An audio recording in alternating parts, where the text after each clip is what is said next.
Hi guys, welcome back to the desktop. Freddy here with another retro RPG. And this week I would like to present this. Deadlands, Hell on Earth, the Wasted West role-playing game. A 1998 role-playing game by Pinnacle Entertainment. A sequel to their Deadlands role-playing game which came out in 1996, which I don't actually have, although I do have the D20 relaunch somewhere.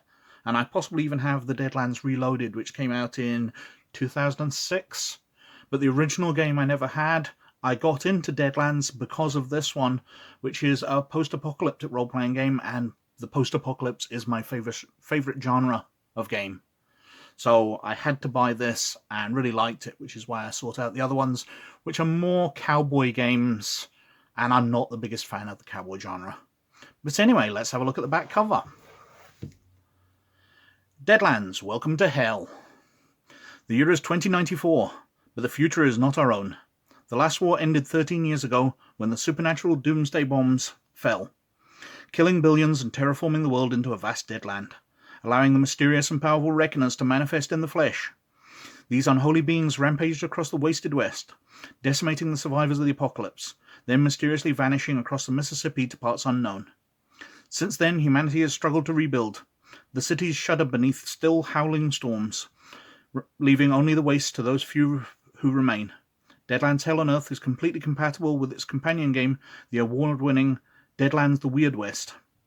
This is not the end of the story, but a twisted start to a tale unlike any you've played before.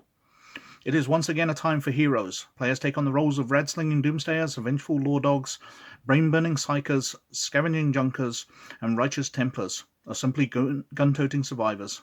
Only by warring against the darkness all around them can the heroes hope to end this hell on earth. And they better hurry. Some say the Reckoners are about to return, and soon. Pinnacle, 1998. Now, as I said, it's a role-playing game, sort of post-apocalyptic. Deadlands itself was set in a weird version of the Wild West, where people had gone out and spirits and ghosts and magical creatures existed. And Deadlands Hell on Earth takes that forward into the future, where scientists have discovered all that stuff was due to ghost rock, which exists underneath the United States. They dug it up like any mineral, and it can power magical devices, and magic is basically real. However, taking that forward through our time, the governments, the United States, China, Russia, and all that, strapped ghost rock to nuclear bombs to create apocalypse bombs. So when the Third World War broke out, the bombs not only nuked cities and did destruction like any other post-Holocaust games, but it released spirits and magical creatures and changed the world in weird ways. And this is set in that. The game itself is still very Wild West, and the rules reflect that, because magic, for instance, uses playing cards in it. So you're rolling dice anyway, like any other role-playing game. You've got playing cards, and you have sort of luck points, force points, whatever you want to call them, fate points, I believe they're called in this, which are dealt out to the players in the form of poker chips, which, if they don't spend them to save their lives and enhance dice rolls through the game, they can trade in at the end for extra experience. The world itself is a warped post-apocalyptic world. When we get to the character classes, I'll detail some of the more special things about it. One of the common things, though, is that the Native Americans survived into the sort of future, or into the modern world, a lot better because they already had access to the magic. So when Western or Europeans turned up in the Americas, the Native Americans could fight back, because although they didn't have technology, they had magic already. So the Native Americans have not been wiped out to the degree that they are in the real world. Let's skip through. We can see it's very Mad Max, it's very Fallout, although I believe this is sort of before the Fallout games. Come on, skip through. So we've got various standard character creation things like their benefits and flaws, edges.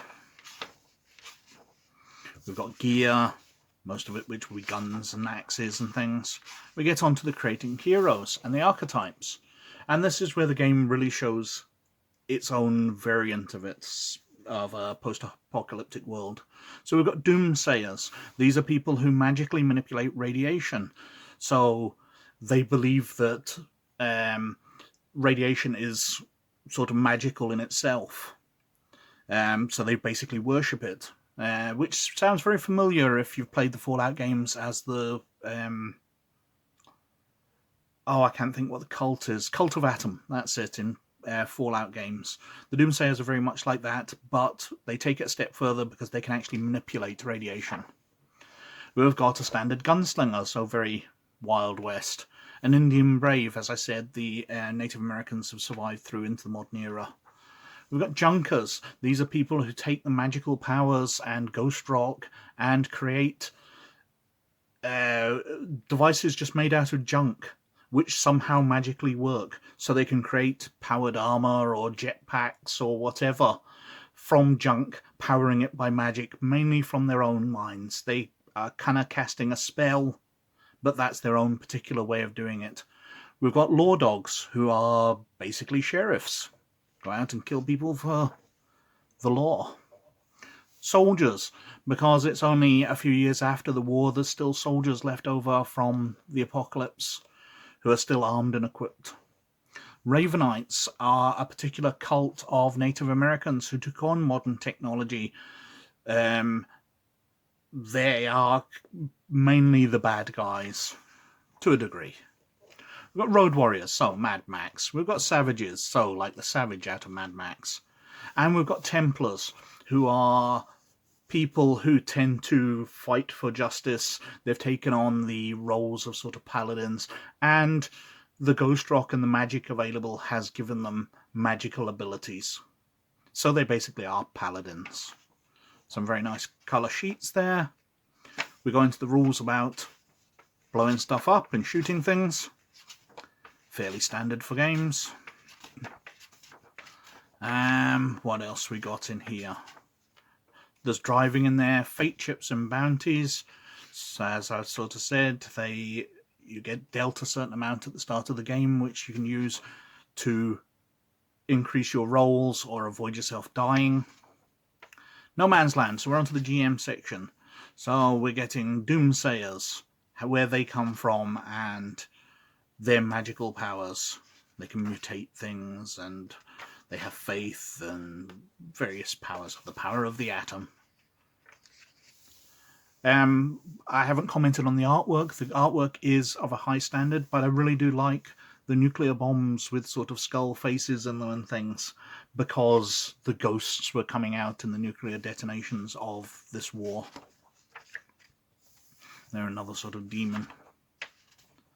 We've got the Junkers and how their powers work, showing them setting up Mad Max tile cars and various things. Damage modifiers. We've got Psychers. The Psychers are quite interesting in Hell on Earth because they're not just mutated people who have developed psychic powers.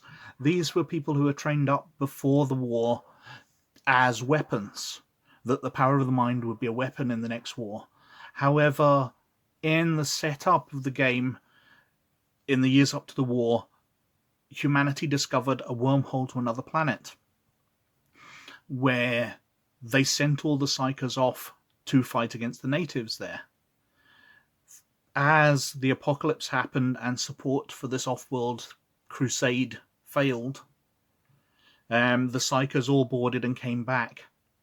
And it's taken them years to journey back, and they've discovered the world destroyed. So they are trained military people with psychic powers, but they have no idea of the state of the world. They've basically just come out of hibernation through hyperspace, that kind of thing. They're a breed of super soldiers. So we've got the psychic powers, they can blast things, set things on fire, etc., etc. We've got Templars, and it details how they were formed, and their special abilities. Armor of the Saints, Beast Friend. Lay on hands, just in case you weren't getting that paladin vibe quite enough. Beyond the Pale. Also, one of the things in Deadlands is that characters can become possessed by demons upon their death. When you die, or you can have it as a starting character, there's a chance of your body being taken over by a demon. Now, your mind remains in charge, but the demon basically uses its magical powers to put your body back together, to heal your wounds. But you look a bit like a zombie. And the idea for the demon is that you will go around doing your normal good things, but at random moments it will introduce chaos and destruction. You know, just when you're in a vital place, it will turn around and try to take control to destroy everything. Just when you're trying to rally the people against the undead army or whatever to save the town, it'll just try to take control and cause chaos and cause everyone to die. When you've been taken over by a demon, you become harrowed. And the common powers of the harrowed are, when you've died, the wound you took remains. So if you were hung, your neck will be long and twisted. If you were cut into pieces, then your body's going to be like a jigsaw, showing all the scars. If you were shot through the chest, you're going to have a big bloody wound in your chest. You don't rot like a zombie, but you don't look great unless you've just eaten fresh meat, which the demon takes and rebuilds your body with. You can have entire chunks blown off. You can, while you're a zombie or a harrowed, you can wander around and you can have your legs blown off, your arms blown off, and as long as you're given enough meat, the demon will take that and rebuild your body. You are very, very hard to kill. And the demons apparently stay inside you and wait for the correct moment, because they know that if all the harrowed were always evil, then people would just kill them. So the demons pretend to be good. It's kind of a situation a bit like Angel in Buffy, where he's got a demon inside him, but it's a demon that's trying to trick you rather than just take over and be destructive. It's trying to prove that harrowed are useful, so it can strike at the worst possible time. I've really gone on about harrowed a lot, but it's a really nice idea, especially because if a player dies, you've got this that you can go, right, you're harrowed now. You carry on playing the same character, you've got this wound, and you've now got this evil voice speaking in your head that can try and seize control. It's a very nice addition to a game. We've got the power of fear.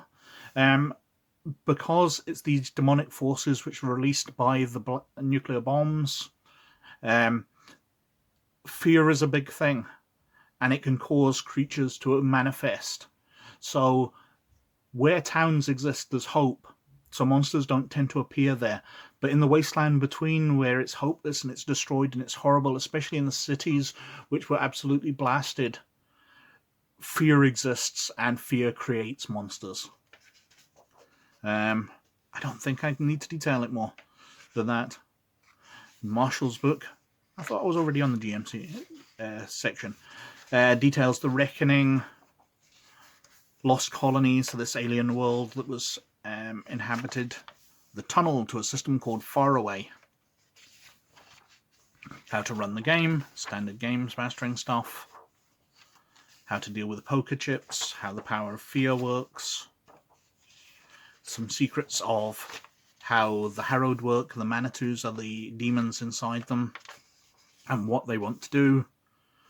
Roughly, they can be a legion, so they can be a lot of smaller spirits or powerful ones, which make you more or less powerful, but balance that with how much they're trying to take control and how much of a fight you'll have to avoid them just seizing control whenever they want to.